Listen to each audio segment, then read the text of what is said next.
Welcome to Aaliya's journey. இன்றைக்கி நம்ம சேனலில் வந்து ஒரு ஈஸியான ரெசிபி தான் பார்க்க போகிறோம். சிக்கன் கிரேவி வந்து என்னோடய ஸ்டைலில் எப்படி செய்யலாம் அப்படின்னு சொல்லி பார்க்கலாம் வாங்க. இதுக்காக நான் வந்து ஒரு 1/2 kg சிக்கன் வாங்கியிருக்கேன்.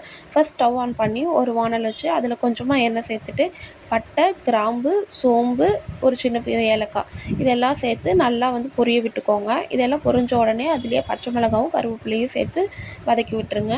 தென் கொஞ்சமாக பெரிய வெங்காயத்தை நான் வந்து பேஸ்ட்டாக அரைச்சி வச்சுருக்கேன், அதையும் இதில் சேர்த்துக்கலாம். அதோட இஞ்சி பூண்டு பேஸ்ட் சேர்த்து நல்லா வதக்கி விட்டுருங்க. இதோட ராஸ்மல் போனதும் தக்காளி சேர்த்து தக்காளி நல்லா மசிகிற அளவுக்கு வேக வச்சுக்கோங்க. இதிலே கொஞ்சமாக மஞ்சத்தூள், உப்பு சேர்த்து நல்லா வதக்கிக்கோங்க. அதோடு நம்ம வாங்கி வாஷ் பண்ணி வச்சுருக்க 1/2 kg சிக்கனை வந்து அதில் சேர்த்துட்டு நல்லா வந்து மிக்ஸ் பண்ணி விட்டுக்கோங்க. சிக்கன்லேருந்தே தண்ணி வடியும், அதனால் இப்போதைக்கு எதுவும் தண்ணி ஆட் பண்ண வேணாம். இதை வந்து ஒரு 2 மினிட்ஸ் நம்ம மூடி வச்சு வெயிட் பண்ணோம் அப்படின்னா சிக்கன்லேருந்து நல்லா தண்ணி பிரிஞ்சு வந்துடும்.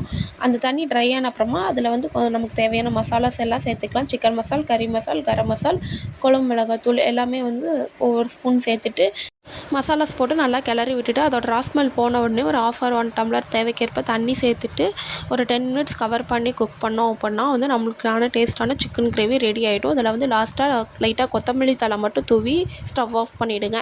இது வந்து சாப்பாடு தென் டிஃபன் ரெண்டுத்து கூடவுமே வந்து கிரேட் காம்பினேஷனாக இருக்கும். நீங்களும் ட்ரை பண்ணி பார்த்துட்டு எப்படி இருந்துச்சுன்னு சொல்லுங்கள். அடுத்து ஒரு ஈஸி அண்ட் டேஸ்டியான ரெசிபியோடு நான் உங்களை மீட் பண்ணுறேன். இந்த மாதிரி வீடியோஸ் வந்து உங்களுக்கு நிறைய பார்க்கணும் அப்படின்னா என்னோடய சேனலை மறக்காமல் சப்ஸ்கிரைப் பண்ணிக்கோங்க. பை.